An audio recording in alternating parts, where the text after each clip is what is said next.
Friends, welcome back to our channel wealthy life. വിവിധ brokerage ഏജൻസികളുടെ research report നമ്മൾ പരിശോധിക്കുകയാണെങ്കിൽ 2025 ഇന്ത്യൻ റീറ്റെയിൽ സെക്ടറിലും അതുപോലെ തന്നെ ഇന്ത്യൻ കൊമേഴ്സ്യൽ സെക്ടറിലും ഒരു സിഗ്നിഫിക്കൻറ്റ് ഗ്രോത്ത് ആയിരിക്കും സംഭവിക്കാൻ പോകുന്നത്.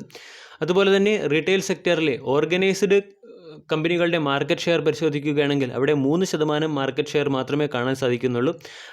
ഇന്ത്യൻ റീറ്റെയിൽ സെക്ടർ ഇപ്പോഴും കംപ്ലീറ്റ് ആയിട്ട് അൺഓർഗനൈസ്ഡ് സെക്ടർ കമ്പനികളിലാണ് ഫോക്കസ് ചെയ്തിരിക്കുന്നത്. ഓർഗനൈസ്ഡ് സെക്ടർ കമ്പനികൾക്കുള്ള വളരെ വലിയ ഗ്രോത്ത് ഓപ്പർച്യൂണിറ്റിയാണ് മുന്നിൽ കാണുന്നത്.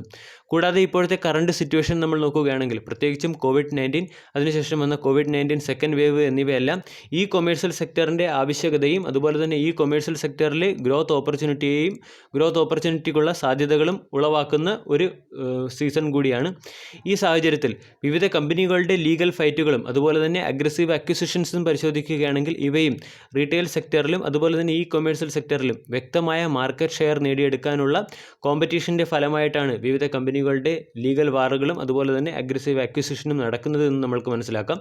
ഉദാഹരണമായി നമ്മൾ പരിശോധിക്കുകയാണെങ്കിൽ റീറ്റെയിൽ സെക്ടറിലെ പ്രയോറിറ്റി പൊസിഷന് വേണ്ടി ആമസോണും അതുപോലെ തന്നെ റിലയൻസും നടത്തുന്ന ടഗ് വാർ, കൂടാതെ ടാറ്റ ഗ്രൂപ്പ് അവരുടെ ഗ്രോസറി സെഗ്മെൻറ്റിൽ അവരുടെ സിഗ്നിഫിക്കൻസിന് വേണ്ടി സ്റ്റാർട്ടപ്പ് ഫേസിലുള്ള ഒരു കമ്പനിയായ ബിഗ് ബാസ്ക്കറ്റ് എന്ന കമ്പനിയെ അക്വിസിഷൻ ചെയ്യുന്ന ന്യൂസ്, അതുകൂടാതെ റിലയൻസ് ഫാർമ സെക്ടറിൽ അവരുടെ സിഗ്നിഫിക്കൻസിന് വേണ്ടി നെറ്റ് മെഡിനെ അക്വയർ ചെയ്ത ന്യൂസ്, ഈ ന്യൂസുകളെല്ലാം കമ്പനികൾ അവരുടെ കൊമേഴ്സ്യൽ സെക്ടറിൽ മാർക്കറ്റ് ഷെയർ നേടിയെടുക്കുന്നതിന് വേണ്ടിയുള്ള ടൈറ്റ് കോമ്പറ്റീഷൻ്റെ ഫലമായിട്ടുള്ള ന്യൂസുകളാണെന്ന് പറയാം.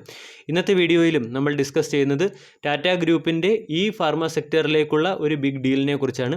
ടാറ്റ ഗ്രൂപ്പ് 1mg എന്ന കമ്പനിയെ അക്വിസിഷൻ ചെയ്യാൻ പോകുന്നു എന്നുള്ള ന്യൂസാണ് ഇന്നത്തെ വീഡിയോയിൽ നമ്മൾ ഡീറ്റെയിൽഡ് ആയിട്ട് അനാലിസിസ് ചെയ്യുന്നത്. വെൽത്തി ലൈഫ് എന്ന ചാനൽ നിങ്ങൾ ആദ്യമായാണ് വിസിറ്റ് ചെയ്യുന്നതെങ്കിൽ ചാനൽ ദയവായി സബ്സ്ക്രൈബ് ചെയ്യുക. For getting instant stock recommendation and regular market update, ചാനലിൻ്റെ സൈഡിൽ നിന്നും സ്വിംഗ് ട്രേഡിന് ആവശ്യമായ അഡീഷണൽ ഇൻസൈറ്റ്സ് ലഭിക്കുന്നതിന് വേണ്ടി ജോയിൻ ബട്ടൺ എന്ന ഓപ്ഷൻ കൺസിഡർ ചെയ്യാവുന്നതാണ്. എക്കണോമിക് ടൈംസിൻ്റെ ലേറ്റസ്റ്റ് റിപ്പോർട്ട് നമ്മൾ പരിശോധിക്കുകയാണെങ്കിൽ ടാറ്റ ഗ്രൂപ്പും 1mgയും തമ്മിലുള്ള ഡെഫിനിറ്റീവ് എഗ്രിമെൻറ്റ് പ്രകാരം 1mgയുടെ 65% സ്റ്റേക്കുകൾ ടാറ്റ ഗ്രൂപ്പ് അക്വിസിഷൻ ചെയ്യാൻ തീരുമാനിച്ചിട്ടുണ്ട്. 1mg എന്ന കമ്പനി റീസെൻ്റ്ലി ന്യൂസിൽ വന്ന കമ്പനിയാണ്. അന്ന് ഈ കമ്പനി ഏകദേശം 100 കോടി രൂപയുടെ ഫണ്ട് റൈസിംഗ് ആണ് നടത്തിയത്. കൺവെർട്ടബിൾ ഡിബഞ്ചർ ഇഷ്യൂ വഴിയാണ് കമ്പനി 100 കോടി രൂപയുടെ ഫണ്ട് ഇഷ്യൂ നടത്തിയത് അല്ലെങ്കിൽ ഫണ്ട് റൈസ് നടത്തിയത്. അന്നും നമ്മൾക്ക് ടാറ്റ ഗ്രൂപ്പിൻ്റെ സബ്സിഡറിയായ ടാറ്റ ഡിജിറ്റലിൻ്റെ പേരും ഇതിനോടനുബന്ധിച്ച് കാണാൻ സാധിച്ചായിരുന്നു. ഇപ്പോഴത്തെ ന്യൂസ് നമ്മൾ പരിശോധിക്കുകയാണെങ്കിൽ ടാറ്റ ഗ്രൂപ്പും അതുപോലെ തന്നെ 1mgയും തമ്മിലുള്ള ഡീൽ പ്രകാരം 1mgയുടെ 65% സ്റ്റേക്ക് കൺട്രോളിംഗ് സ്റ്റേക്ക് അക്വിസിഷൻ ചെയ്ത് ഈ കമ്പനി ടാറ്റ ഗ്രൂപ്പ് അക്വിസിഷൻ ചെയ്യാൻ പോവുകയാണ്. ഇനി 1mg എന്ന കമ്പനിയെ പ്രശാന്ത് ടണ്ടൻ, വികാസ് ചൗഹാൻ, ഗൗരവ് അഗർവാൾ എന്നീ 3 വ്യക്തികൾ ചേർന്നാണ് രൂപീകരിച്ചത്. 2015 ഈ കമ്പനി എസ്റ്റാബ്ലിഷ് ആയത്. അതിനുശേഷം ഈ കമ്പനിയിൽ ഏകദേശം $200 മില്യൺ ഫണ്ട് റൈസിംഗ് നടന്നിരുന്നു. ഈ $200 മില്യൺ ഫണ്ട് റൈസിംഗിൽ പ്രമുഖ ഫോറിൻ ഇൻസ്റ്റിറ്റ്യൂഷണൽ ഇൻവെസ്റ്റേഴ്സായ IFC, സിക്വിയ അതുപോലെ തന്നെ OMDR തുടങ്ങിയ ഇൻവെസ്റ്റിംഗ് ഗ്രൂപ്പുകളാണ് ഇവിടെ ഇൻവെസ്റ്റ് ചെയ്തത്. ടാറ്റ ഗ്രൂപ്പിനെ സംബന്ധിച്ചിടത്തോളം ഇത് രണ്ടാമത്തെ അക്വിസിഷനാണ്.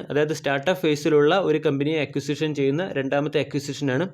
ആൾറെഡി ടാറ്റ ഗ്രൂപ്പ് ഗ്രോസറി സെഗ്മെൻറ്റിൽ ഒരു വലിയ കമ്പനിയായ ബിഗ് ബാസ്ക്കറ്റ് എന്ന കമ്പനിയെ $1.2 ബില്യൺ അക്വിസിഷൻ ചെയ്തിരുന്നു.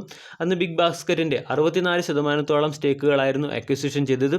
ഈ ഡീൽ റിലേറ്റഡ് ആയിട്ടുള്ള ലേറ്റസ്റ്റ് അപ്ഡേറ്റ് നമ്മൾ പരിശോധിക്കുകയാണെങ്കിൽ ഈ ഡീലിന് CCI കോമ്പറ്റീഷൻ കൺട്രോളർ ഓഫ് ഇന്ത്യയുടെ സൈഡിൽ നിന്നുള്ള അപ്രൂവലും ലഭിച്ചിട്ടുണ്ട്. ഈ ഡീലോട് കൂടി കൊമേഴ്സ്യൽ സെക്ടറിലും അതുപോലെ തന്നെ ഗ്രോസറി സെക്ടറിലും റീറ്റെയിൽ സെക്ടറിലും ടാറ്റ ഗ്രൂപ്പ് അവരുടെ ചുവട് വയ്ക്കുന്നു എന്നുള്ളതിൻ്റെ ക്ലിയർ കട്ട് ഇൻഡിക്കേഷനാണ് നമ്മൾക്ക് ടാറ്റ ഗ്രൂപ്പ് ബിഗ് ബാസ്ക്കറ്റ് ഡീലിൽ നിന്നും മനസ്സിലാക്കാൻ സാധിച്ചത്. ഇനി 1mg എന്ന കമ്പനിയെ അക്വിസിഷൻ ചെയ്യുന്നത് വഴി ടാറ്റ ഗ്രൂപ്പിൻ്റെ അംബീഷ്യസ് പ്രോജക്റ്റായ സൂപ്പർ ആപ്പിലും 1mgയുടെ പ്രോഡക്റ്റുകൾ ഇനി മുതൽ ലഭ്യമാകും എന്നുള്ളതാണ് മറ്റൊരു പ്രധാനപ്പെട്ട പ്രത്യേകത.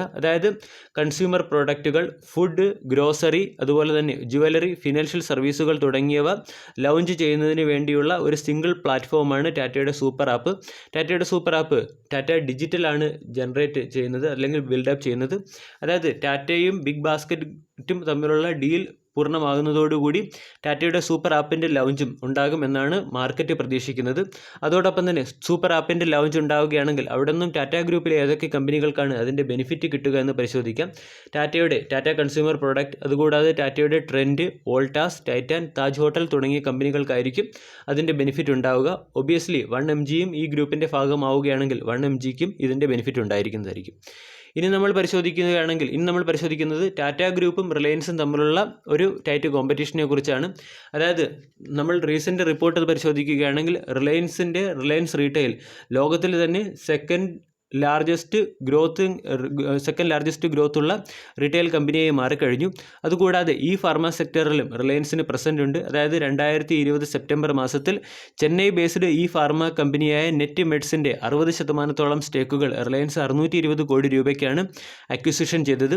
അതിനുശേഷം റിലയൻസിൻ്റെ ഓൺലൈൻ പ്ലാറ്റ്ഫോമായ ജിയോ മാർട്ടിൽ നെറ്റ് മെഡിൻ്റെ പ്രോഡക്റ്റുകൾ നമ്മൾക്ക് കാണാൻ സാധിക്കുകയും ചെയ്തു. പ്രസൻ്റ്ലി നെറ്റ് മെഡിന് ഏകദേശം 114ഓളം ഫാർമസീസാണ് കാണാൻ സാധിക്കുന്നത്. ഇതേ പാത്തിൽ തന്നെയാണ് ടാറ്റ ഗ്രൂപ്പും പോകുന്നത്. ഇതുകൂടാതെ ആമസോൺ എന്ന കമ്പനിക്കും ഈ ഫാർമ സെക്ടറിൽ അവരുടേതായ മാർക്കറ്റ് ഷെയർ ഉണ്ട്. അതായത് 1mg അക്വിസിഷൻ ചെയ്യുന്നത് വഴി ഈ ഫാർമ സെക്ടറിലെ മാർക്കറ്റ് ഷെയർ ആമസോൺ, റിലയൻസ്, അതുകൂടാതെ ടാറ്റ ഗ്രൂപ്പ് എന്നീ 3 മേജർ പ്ലെയേഴ്സിന് സ്വന്തമാകും. ഇനി ഈ ഫാർമ സെക്ടറിലെ ഗ്രോത്ത് ഓപ്പർച്യൂണിറ്റിയെക്കുറിച്ച് സംസാരിക്കുകയാണെങ്കിൽ റീസെൻ്റ്ലി FICCയുടെ റിസർച്ച് പേപ്പറിൽ നിന്നും കാണാൻ സാധിച്ചത് ഇപ്പോഴത്തെ COVID-19 ഔട്ട് ബ്രേക്കിൻ്റെ പശ്ചാത്തലത്തിൽ 8.8 മില്യൺ ഹൗസ് ഹോൾഡ് അല്ലെങ്കിൽ 8.8 മില്യൺ കൺസ്യൂമേഴ്സാണ് ഇപ്പോൾ അവരുടെ ഫാർമ ഡെലിവറിക്ക് വേണ്ടി ഈ ഫാർമ കമ്പനികളെ ആശ്രയിക്കുന്നത്. രണ്ടുപേരും സമയത്ത്, അതായത് 2025 ഇത് 70 മില്യൺ കൺസ്യൂമേഴ്സായി മാറാനുള്ള ഗ്രോത്ത് ഓപ്പർച്യൂണിറ്റിയാണ് കാണുന്നത്. അതായത് ഈ സെക്ടറിൽ വളരെ വലിയ ഒരു ഗ്രോത്ത് ഓപ്പർച്യൂണിറ്റിയാണുള്ളത്. ഇതിൻ്റെ അഡ്വാൻറ്റേജ് ഉറപ്പായിട്ടും ഈ കമ്പനികൾക്ക് ലഭിക്കുന്നതുമായിരിക്കും. വീഡിയോ എല്ലാവർക്കും ഇഷ്ടമായി എന്ന് വിശ്വസിക്കുന്നു. താങ്ക്